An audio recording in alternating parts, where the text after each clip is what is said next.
Good afternoon, everyone. Thanks to everyone watching us on WHO Twitter account, I understand WHO Facebook account, and also on WHO YouTube channel.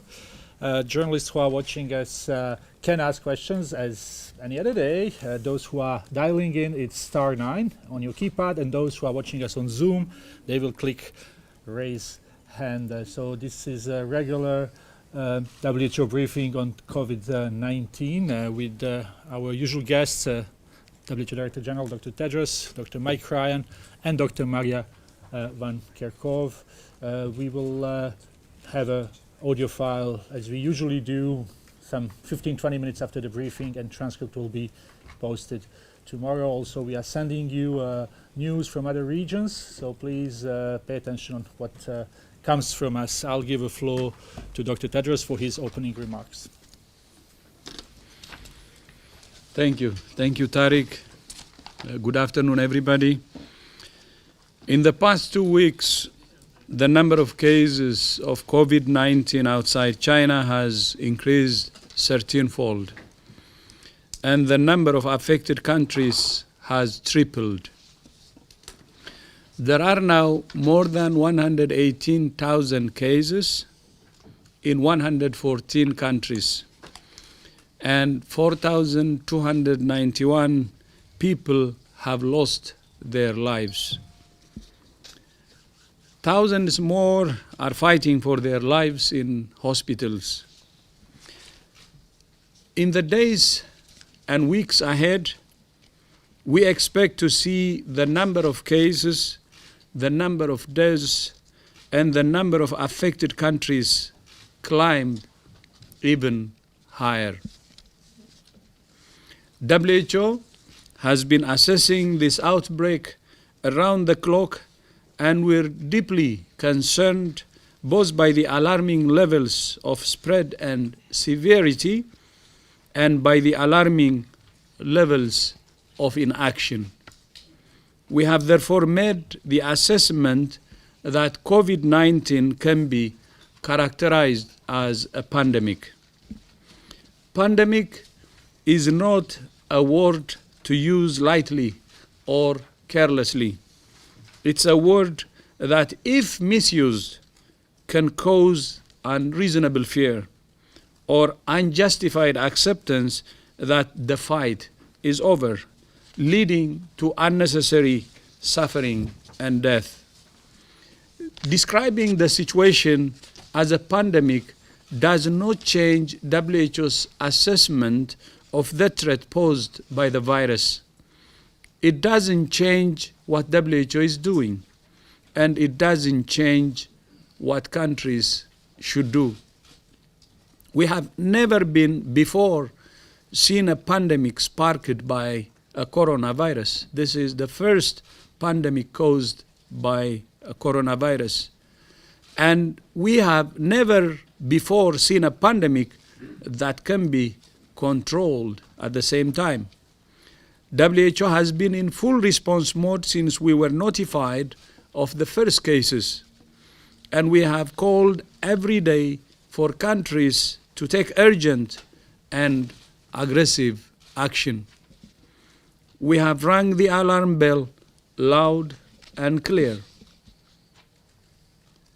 As I said on Monday, just looking at the number of cases and the number of countries affected does not tell the full story. Of the 118 cases reported globally in 114 countries, more than 90% of cases are in just 4 countries. And 2 of those, China and the Republic of Korea, have significantly declining epidemics. 81 countries have not reported any cases, and 57 countries have reported 10 cases or less. We cannot say this loudly enough, or clearly enough, or often enough. All countries can still change the course of this pandemic. If countries detect, test, treat, isolate, trace, and mobilize their people in the response, those with a handful of cases can prevent those cases becoming clusters, and those clusters becoming community transmission. Even those countries with community transmission or larger clusters can turn the tide on this virus. Several countries have demonstrated that this virus can be suppressed and controlled. The challenge for many countries who are now dealing with large clusters or community transmission is not whether they can do the same, it's whether they will. Some countries are struggling with a lack of capacity. Some countries are struggling with a lack of resources. Some countries are struggling with a lack of resolve. We're grateful for the measures being taken in Iran, Italy, and the Republic of Korea to slow the virus and control their epidemics. We know that these measures are taking a heavy toll on societies and economies, such just as they did in China. All countries must strike a fine balance between protecting health, minimizing economic and social disruption, and respecting human rights. WHO's mandate is public health, but we're working with many partners across all actors to mitigate the social and economic consequences of this pandemic. This is not just a public health crisis. It's a crisis that will touch every sector. So every sector and every individual must be involved in the fight. I have said from the beginning that countries must take a whole of government, whole of society approach built around a comprehensive strategy to prevent infections, save lives, and minimize impact. Let me summarize it in 4 key areas. First, prepare and be ready. Second, detect, protect, and treat. Third, reduce transmission.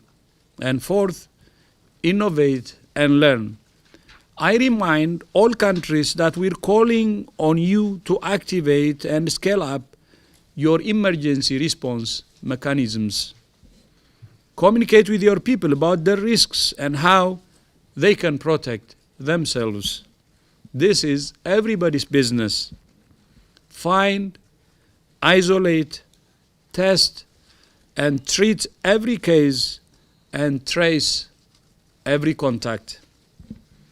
Ready your hospitals, protect and train your health workers, and let's all look out for each other because we need each other. There has been so much attention on one word, and you know that. Let me give you some other words that matter much more and that are much more actionable. These are prevention, preparedness, public health, political leadership, and most of all, people. We're in this together to do the right things with calm. We're in this together to do the right things with calm and protect the citizens of the world. It's doable. I thank you. Thank you very much, Director General. Before we start with questions, I'll remind journalists joining us through dialing in. It's *9 on your keypad. For those who are watching us on Zoom, for those who are joining us on Zoom, it's clicking on raise hands. I will ask really journalists to ask only one question so we can get as many as possible, and we will start, as we always do, here in the room with a couple of questions. Musa, please, if you can come down and use the mic, please. À ce stade de la propagation de ces virus dans certains pays, est-ce que vous recommandez la fermeture de certaines institutions comme les écoles ou bien la frontière, les aéroports? Et quelle est la situation aujourd'hui en Iran? Merci. So the question is, at this stage of the epidemic, what's your recommendation when it comes to closing institutions such as schools? And what about closing borders and airports? And finally, what's the situation in Iran? The decision to close schools and to do lockdowns or shut down particular parts of a country are entirely based on a country's own risk assessment, and it's a mix of measures. For example, in some situations, schools have been closed, like in China, whereas in Singapore, schools weren't closed. The governments make decisions based on a mixture of issues: the risk, the likely impact of the measure, the acceptability of the measure, the length of time the measure has to be left in place.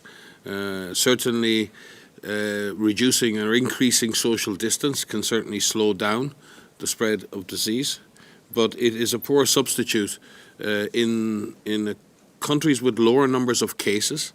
Social distancing does not have the same immediate impact as contact tracing, isolation of contacts, isolation of cases, quarantine of contacts, because that means you're chasing the virus. When people move towards broader-based social distancing measures, it effectively accepts that the chains of transmission are no longer visible. So what you want to do is separate everybody because you don't know who's infected. It's a much more cost-effective measure at the beginning to identify those who were infected or potentially infected and isolate them from the community. When you lose track of the outbreak, then you have to create social distance between everybody because you don't know who's infected. It is a poor substitute for aggressive public health action at the beginning, but it may be the only option when you've effectively lost sight of the virus. So it really does depend on the stage of the epidemic, and it sometimes depends on social acceptability. There is no point in reality in governments implementing measures that are entirely unacceptable within a local context because it can create more tension and more problems than it solves. So again, without overdoing it, we would not, other than offer countries advice on any specific situation, but we don't have a specific rule regarding social distancing or school closures, etc. With regards to Iran, our team is still on the ground. We have part of our international team has already left Iran, but a team will remain on the ground with Iranian authorities. Clearly, the situation in Iran is still very serious. There's still a very high number of deaths. There's a high number of sick people. And while the number of cases and the intensity of surveillance has increased, we would like to see that increase even further. And we would like to see more support to the clinical care of sick people in Iran, both within Iran, certainly, but with our support and the support of the rest of the international community. Thank you very much. Just to let you know, we informed you that there will be a press conference by our regional office tomorrow, our regional office for Eastern Mediterranean. Now that press conference has been postponed for Monday. We will send the details on that. We go for the next question here. Chen, please. Okay. So, one question. One question, please. What is the decision-making mechanism within WHO concerning the declaration of pandemic?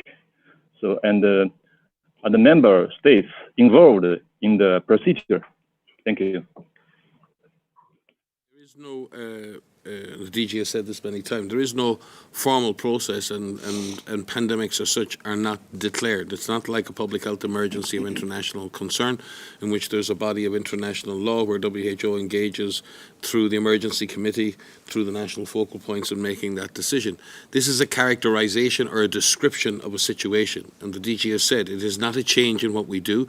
It is not a trigger for anything other than more aggressive, more intensive action. So in that sense, it is not and would never be declared as such. The second point is that it is taken very seriously because we understand the implication of the word, and the Director General has gone through a very detailed set of internal and external consultation with experts, with his regional directors, with many of us over long hours in assessing the use of the word as a characterization, the likely benefits potentially of galvanizing the world to fight, but also, as the DG has outlined, the dangers of using a word if people use it as an excuse to give up, or if people see it as something that grows fear. So there's a lot of internal consideration has been given. The Director General has listened to people from across and throughout and very deep into our organisation. This has not been a corporate decision in the sense of made by only the seniors in this House. He has listened to everybody and has come to a determination based on a broad-based input of expert advice both internally and externally in order to determine this. But there is no mathematical formula, there is no algorithm. This is a characterization of the current description of the outbreak around the world, and a call to action and a call not to give up. But the DG may wish to comment himself on his thought process. I think that's enough. Thank you. Can I add what I think is more important here is how we have been working with all of our member states. We have been working across all of the countries, affected countries and not, about assessing the situation over time from day one. And we've been sitting up here telling you that there are many characteristics that are really important for us to better understand that relate to transmission. And how is this virus circulating? What is the extent of infection? Who is most at risk for infection? And with regards to severity, who is dying from this disease? How are people dying? And what can we do to prevent people from dying?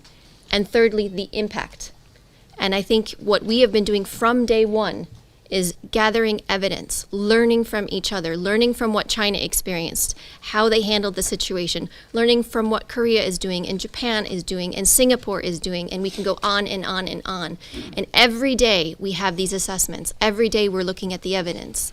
And that's what's really critical. Our guidance, our recommendations from very early on, our first guidance was published, I believe it was on the 10th of January.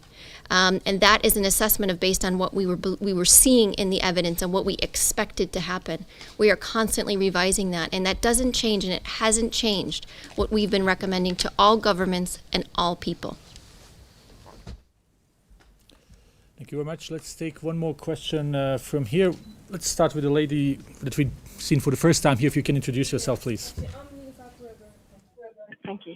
Nilüfer Ibrahim from Iran International. I replaced Badia, my colleague. Okay. Yeah.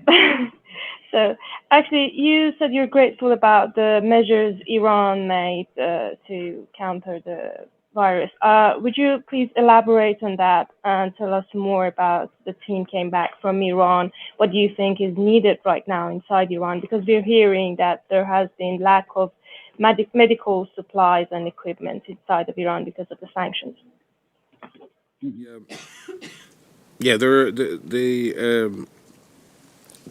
The team and the DG spoke to this previously. What he particularly referred to was the fact that there was now an all-of-government approach. There was national leadership. There was buy-in and coordination between the national and the sub-national leadership, and there was a coherent strategy.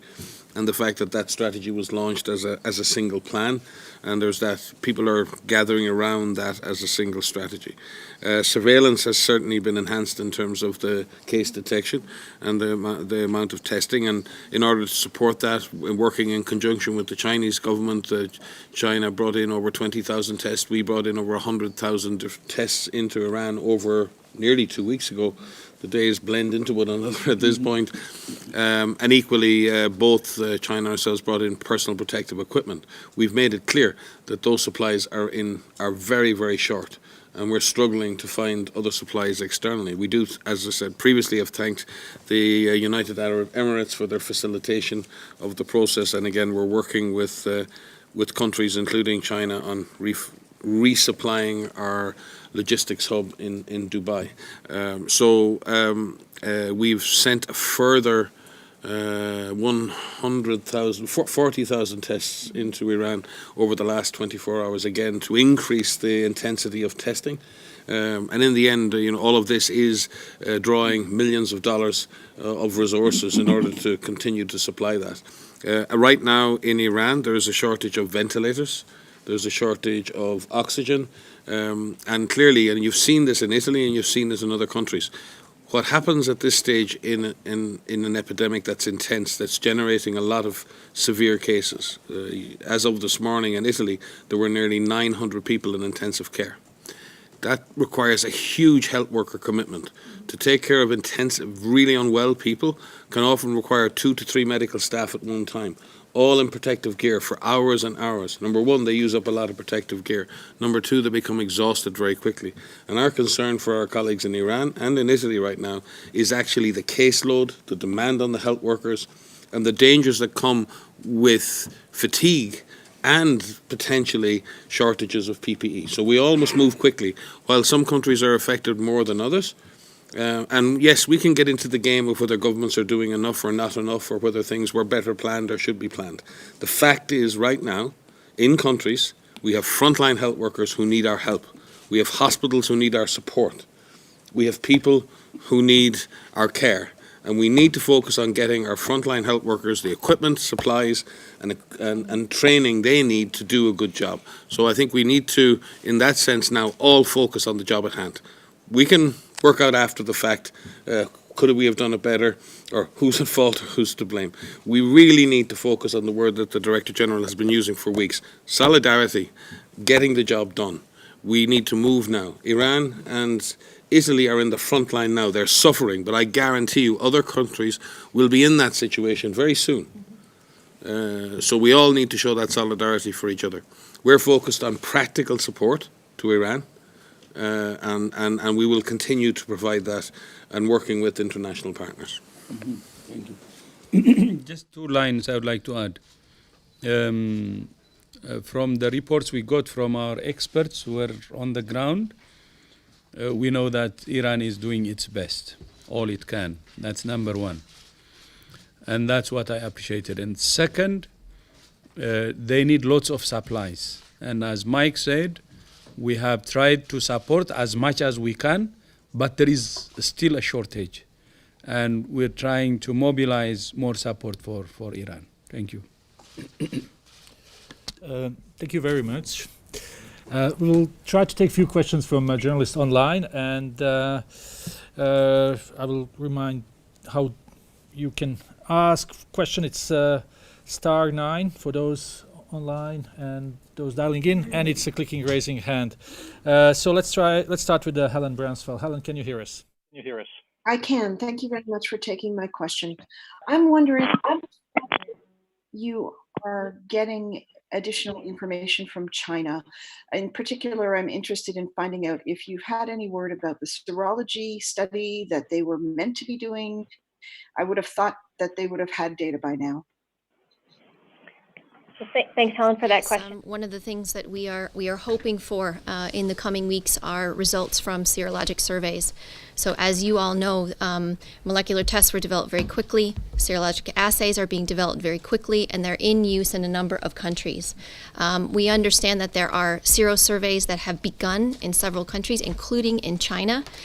We do not yet have the results from those, but what we're hoping for, what the results we are expecting in the coming weeks will have to do with better understanding the extent of infection in the general population, hopefully by age structure.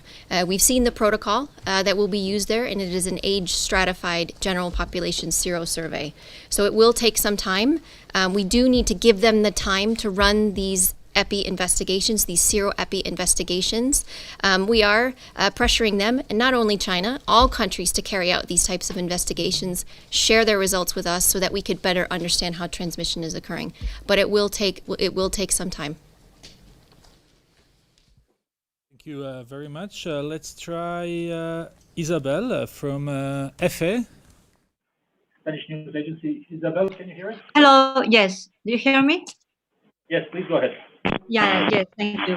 Is regarding the rapid increase of cases in Spain in the last 48 hours, and I would like to know if you consider that the measures imposed by the government are enough, or it needs to be more aggressive at this stage to contain the spread of the virus. I think all countries now need to take a very close look at what are their objectives in responding to the epidemic in their own country. Are they accepting that the disease can now spread completely in an uncontrolled fashion to all corners of their country, and they're going to focus on just trying to keep the health system moving forward and trying to keep the health system from collapsing? That's what's known as mitigation, and the focus is on effectively supporting the health system to reduce fatality. We've had lots of people talking about containment versus mitigation. The Director General has spoken since the very beginning of this outbreak about a comprehensive approach to this epidemic, focused on containment where there's an opportunity to contain, containment on isolating the virus within the chains of transmission that exist, and preparing the health system to reduce the impact should the disease escape that control or escape that containment. And that is what's known as mitigation. It's very important that people, I think, understand that the DG statement today is not an escape clause to mitigation. It's not about saying, okay, now we have a description of pandemic, we all move to mitigation. Nothing could be further from the truth. It is not the time for countries to move towards mitigation only, unless and until they are not in a position to affect the course of the epidemic and try and stop this organism. The difficulty is that if you do not try and suppress this virus, it can overwhelm your health system.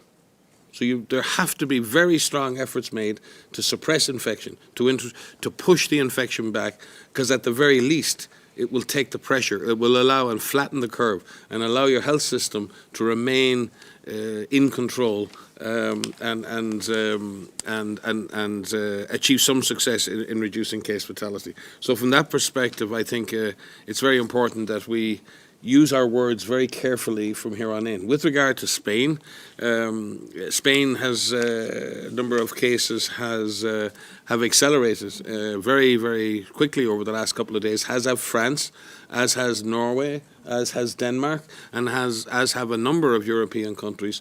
So it's very important that countries in the European Union and in Western Europe really do look at what their current control strategy is for this disease, and to assess whether the efforts they're taking are good enough in terms of suppressing transmission and pushing back the virus, and then obviously preparing their health systems to cope with the cases that do occur.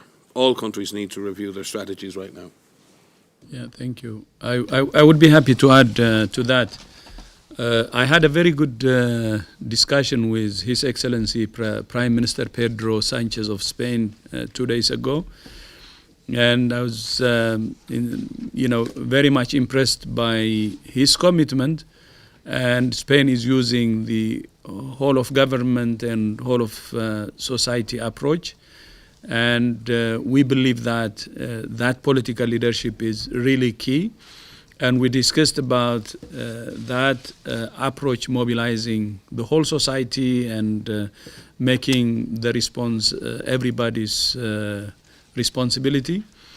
And we hope to see progress in Spain too. The Prime Minister took the initiative to call WHO and to consult, and that's a very important measure, actually, indicators of leadership. And he told me that he's prepared to do everything to stop this outbreak. Then on containment and mitigation, again, we don't want anyone to make a mistake. When we say the situation now is pandemic, we're not saying that the world should move from containment to mitigation. We are not.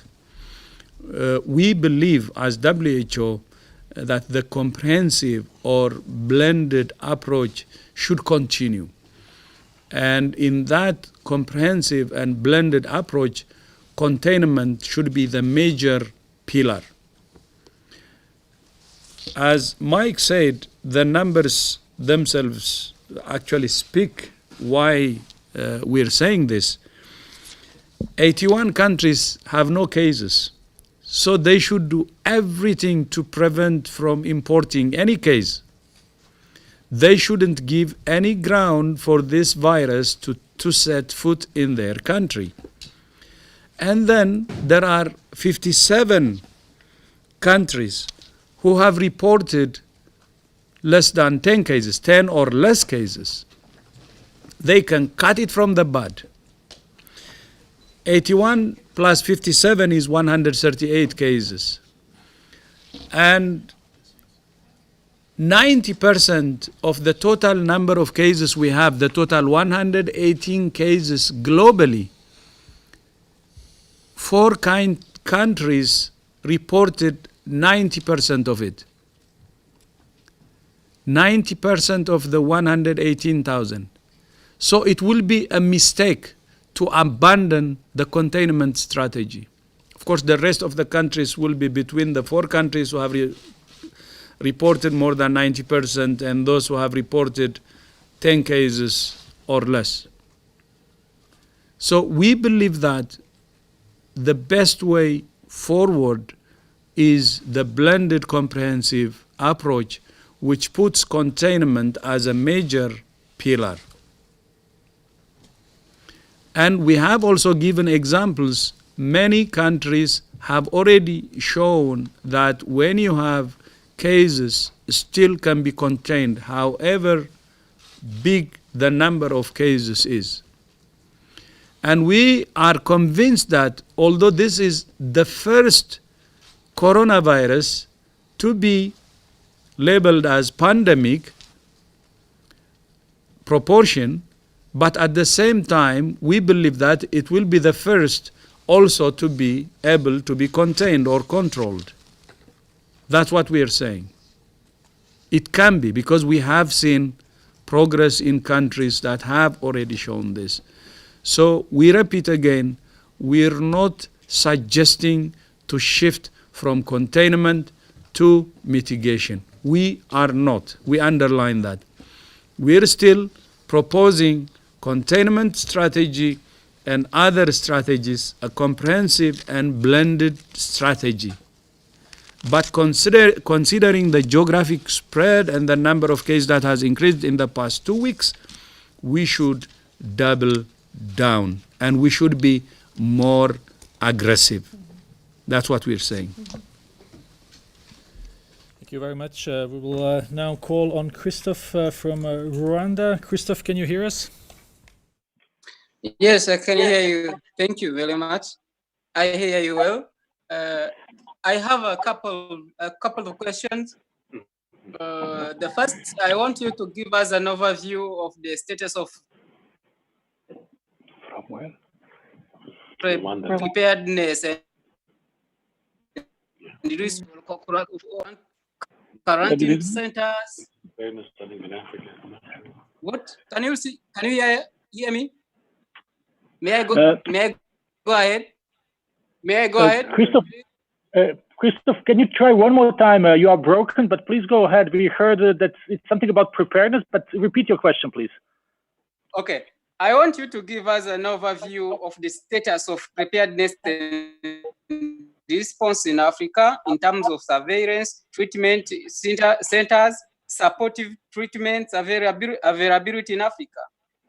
Secondly, there is an unverified information that Black people are resistant to COVID-19, and this is affecting people's willingness to implement preventive measures. What's your comment on this? Thank you. Okay. Thank you, Christophe. Yeah, I think actually Africa in general has made very rapid progress in its general levels of preparedness over the last 8 weeks. All countries in Africa now have the capacity to make the diagnosis, and some are demonstrating that, unfortunately, through the diagnosis of COVID-19 cases. A lot of syndromic surveillance systems, early warning systems, polio systems in Africa are now been turned towards detecting ARI. The network of 2 reference labs for influenza surveillance and the network of labs for national influenza labs have been working together on detecting, doing systematic testing in samples collected with suspected flu, and they're now testing those samples systematically for COVID-19 across a number of countries in Afro. 41 of 47 countries in the Afro region, the Afro region is essentially sub-Saharan Africa in Africa for WHO, have completed comprehensive national action plans for the control of COVID-19. At the moment, we currently have our staff working today in Washington, completing the mechanisms by which funds will be released into those plans. But in the meantime, as that has been done, we have sent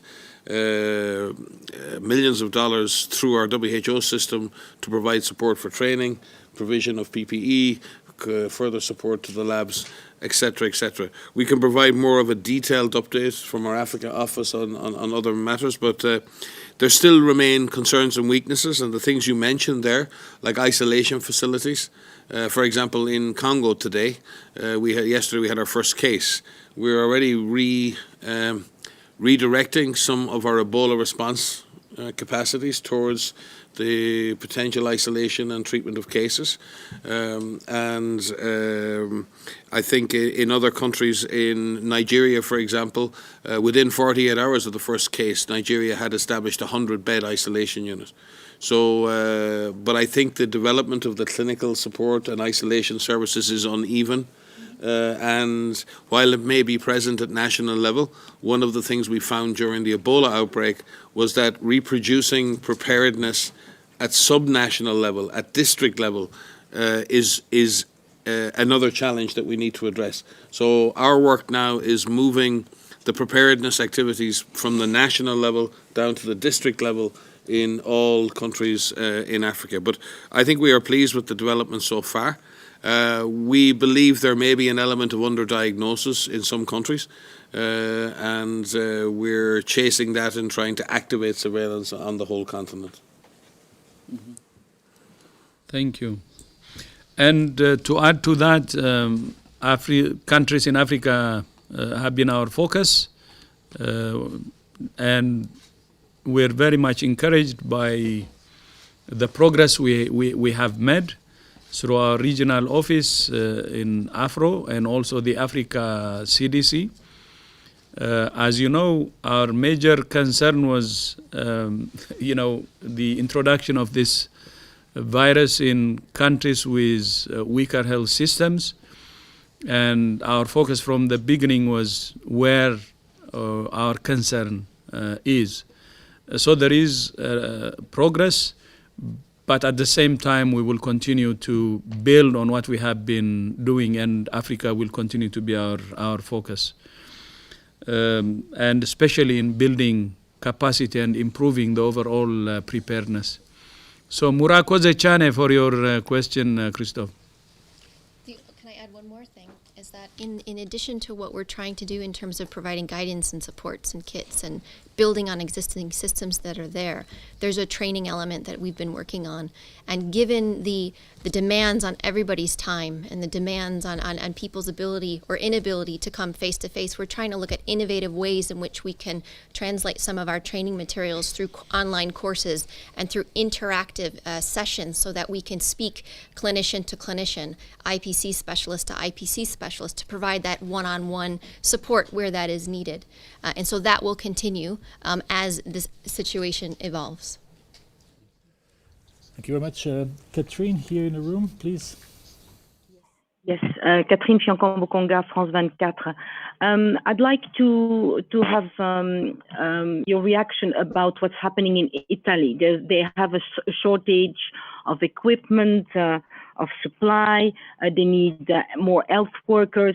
How do you want solidarity to be expressed Are there some Chinese health workers that are going to go to Italy, or health workers from countries that are not affected? Is there a plan for that? And is WHO coordinating the platform for these kind of support and help? Thank you. We've been obviously working through our regional office, and our regional director, Hans Kluge, has been, I think, twice in Italy in the last couple of weeks, working with them. We have had a team on the ground for the last 2 weeks in Italy, but in the epicenter of the outbreak. The DG has deployed Assistant Director General Ranieri to Italy and has met with senior officials in the Italian government over the last 24 hours to discuss just those issues around how do we provide further strategic support to the government of Italy, particularly in managing the heavy caseloads that they have. I know the Italian government are reaching out to their partners in the European Union as well, and we hope to see that solidarity within the Union to support Italy. China have definitely offered support, and we're working in a tripartite with China to look at the supply, particularly of things like PPE, ventilators and other issues. But obviously that's a work in progress. But again, we thank China for its solidarity in trying to prioritize supply chains to a country like Italy and to countries like Iran. They clearly are willing to discuss with WHO and coordinate with WHO where the best targets are for the surplus equipment they may have. And, you know, China has been through it and there's not that much surplus, but they are willing, very, very willing to work with us to see where that's most needed, and we're grateful for that. I don't know, Tedros, you've had some high-level discussions with various parties, so you may wish to supplement. Thank you very much. Let's go back to journalists online. Those who didn't have a time really to ask questions past couple of briefings. Let's try to get Kai Kupferschmidt online. Kai, can you hear us? Yes, thanks for taking my question. So I was wondering whether you can expand a little bit. We've talked a lot about what China has done, and the numbers, of course, have come down dramatically. We have a few more examples now. We see what's happening in South Korea. So, you know, can you give a clearer indication where you see the biggest impacts? What role does the testing play? What role does the contact tracing play? There's a lot of countries that won't have the same ability to do large-scale contact tracing the way that China or South Korea have done. It might be easier to do a lot of testing. Do you have any kind of ideas of what these things are contributing? And then maybe Mike and DG would like to supplement. So yes, as you said, we have several countries now who have demonstrated the ability to turn the tide, to reduce transmission in countries and to bring these outbreaks under control. Korea is a good example. I have a fondness for Korea myself as the MERS focal point, and I've spent some time out there, and I've seen firsthand how the approach that the Republic of Korea can take in terms of really aggressive case and contact finding. What we're seeing that is successful are the fundamentals of public health. There's nothing special, nothing unique to this. It's just the application, the rigorous application of public health measures, which include activating your emergency mechanisms, taking this seriously from the start, looking at which parts of your government, which parts of your ministries, and all of government approach, repurposing your government to tackle this one virus, aggressive case and contact finding. What you're seeing and testing those individuals. Testing is important to be able to know who is a case and who is not a case.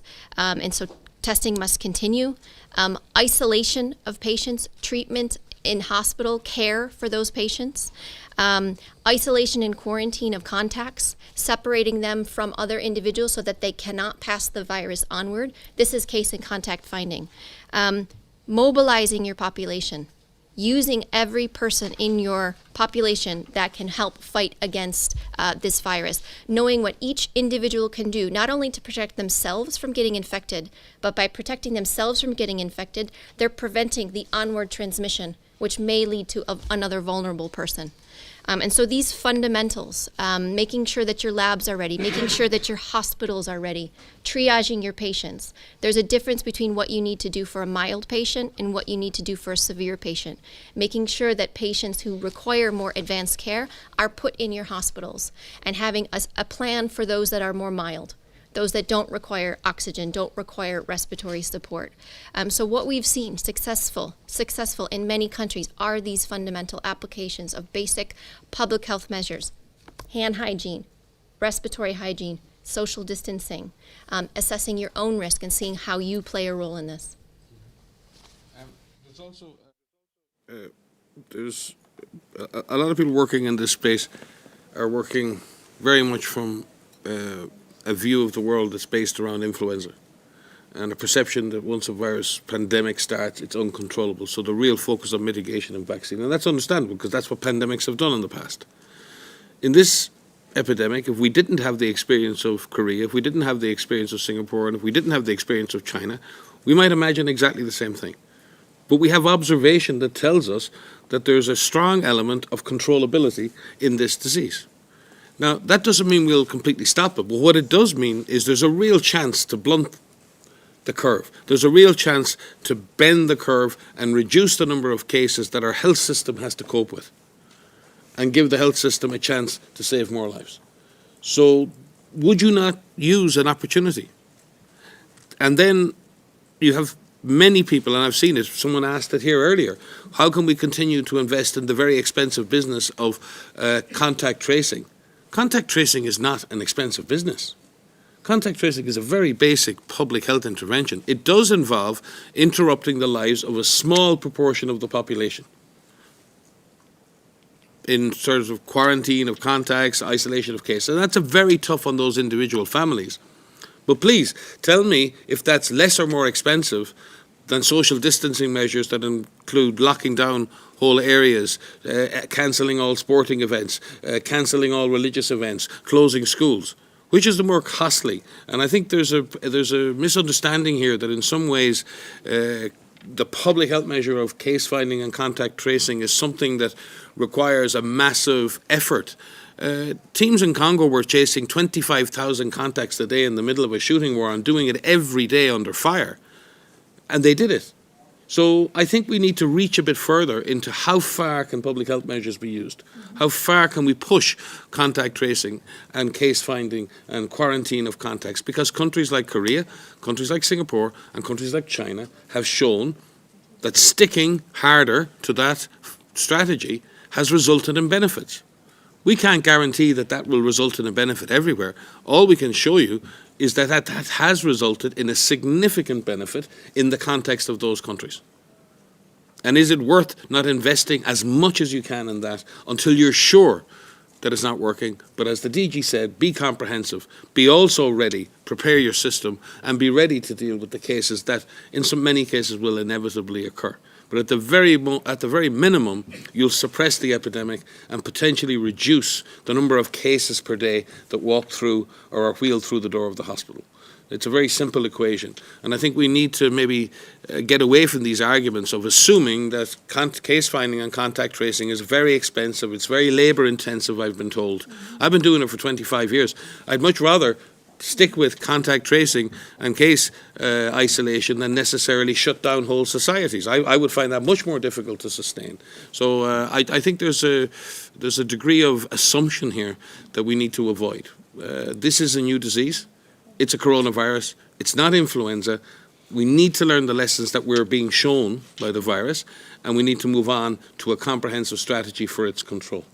And I need to add to this because this is a really excellent question. You know, what we didn't also mention is what countries have done using an evidence-based approach. They're constantly learning about this virus. They're constantly learning where is it circulating, who is most affected, and they're filtering that back into their approach and making a more tailored, prioritized approach to where the effort is needed most. Every country, the DG has said this, the outbreak in each country is not uniform across the entire country. Sometimes there are certain clusters that are happening. There are certain cities that are more affected. Be creative, be prioritized, use the evidence that you have to actually mobilize your forces. We've seen some very creative approaches of looking at contact tracing, where they've utilized different populations to help them do that. We've seen some countries use technology to help them with contact tracing. There are a lot of tools that are out there. It's not a matter of tools, it's a matter of will. It's a matter of how do we use our best efforts to drive this down.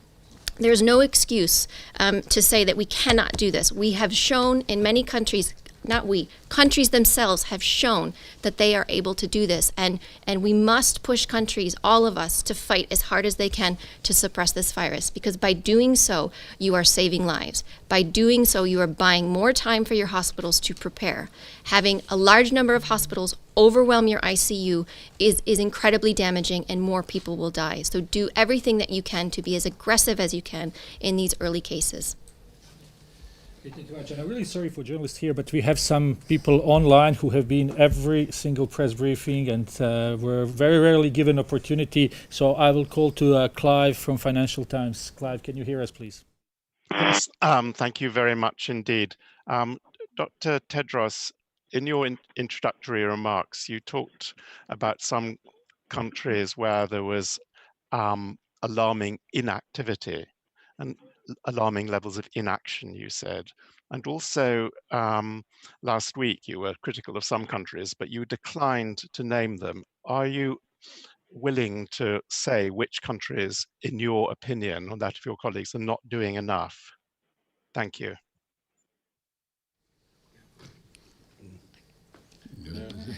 Yeah, I think the answer to that question is, you know who you are. The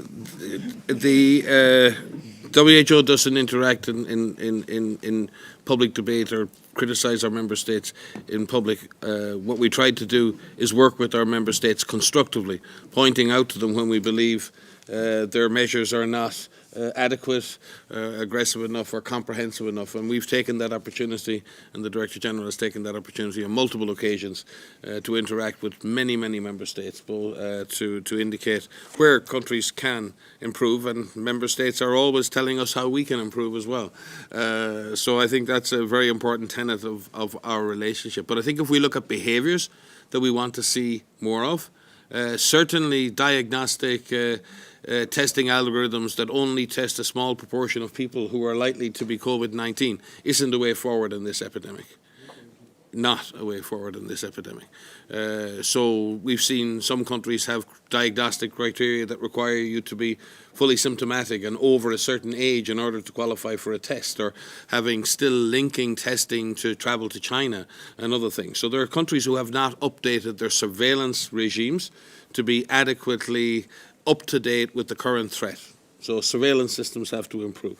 In terms of case finding and isolation, some countries clearly, and you've seen this through the infection of health workers, have not yet got in place necessary measures to stop infections transmitting at hospital level. And we must protect our frontline hospital workers. Other countries, when it comes to case finding and contact tracing, have been too willing to give up on contact tracing at a very early stage in the fight against the epidemic. They have a sovereign right to choose their own strategy, but some countries really do need to stick at contact tracing for that bit longer and to suppress the to try and suppress the transmission chains.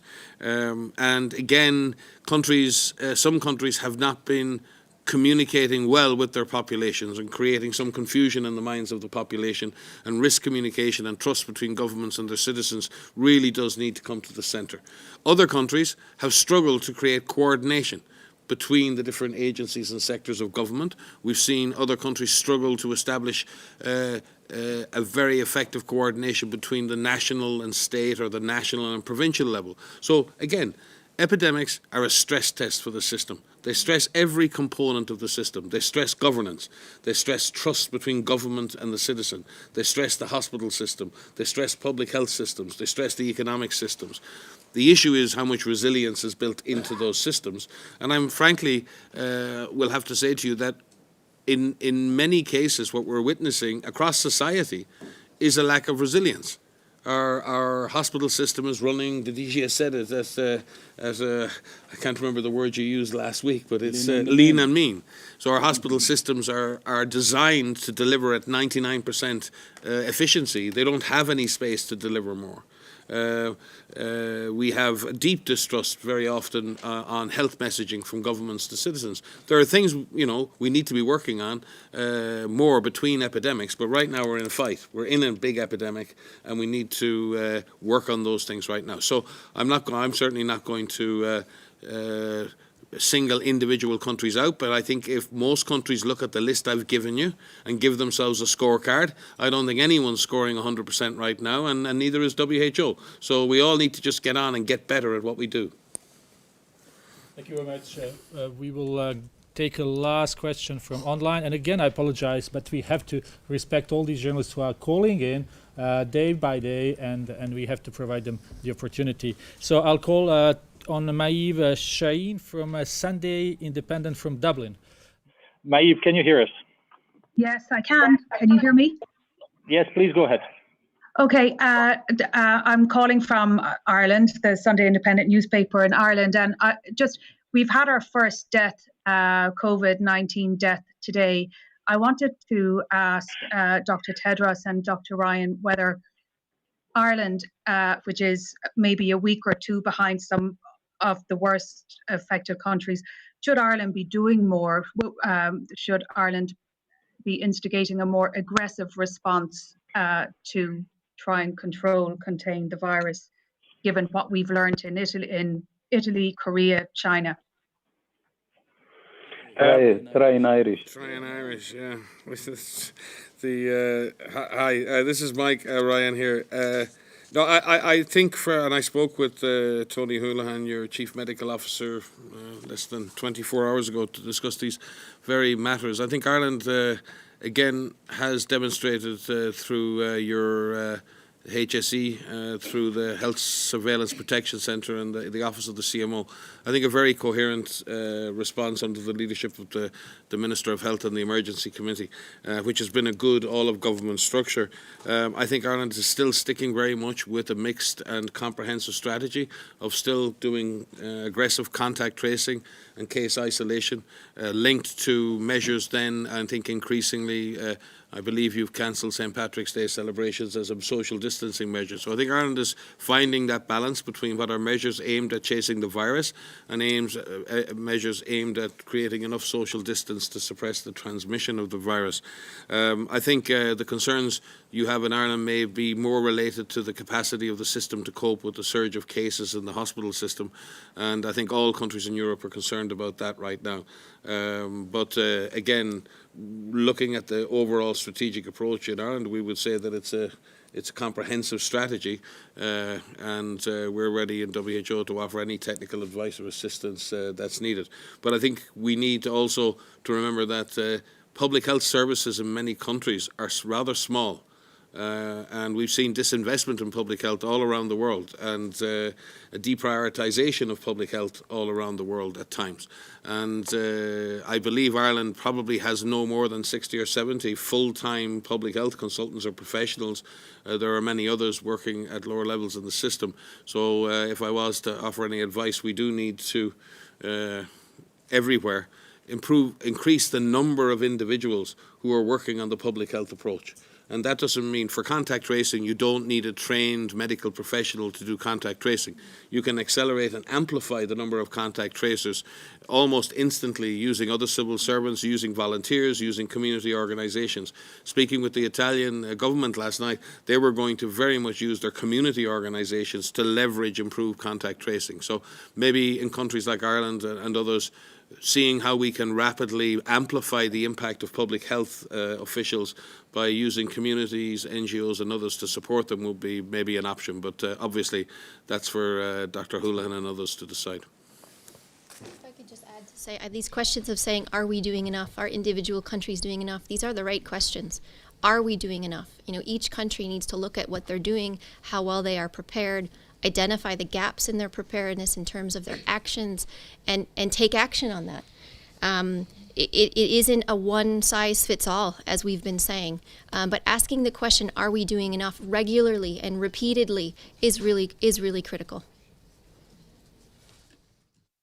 Thank you very much. And again, apologies to all you in the room and all of you watching us who were not able to ask questions, but we will have other opportunities. Audio file will be available very shortly. Have a nice evening, everyone, and thank you.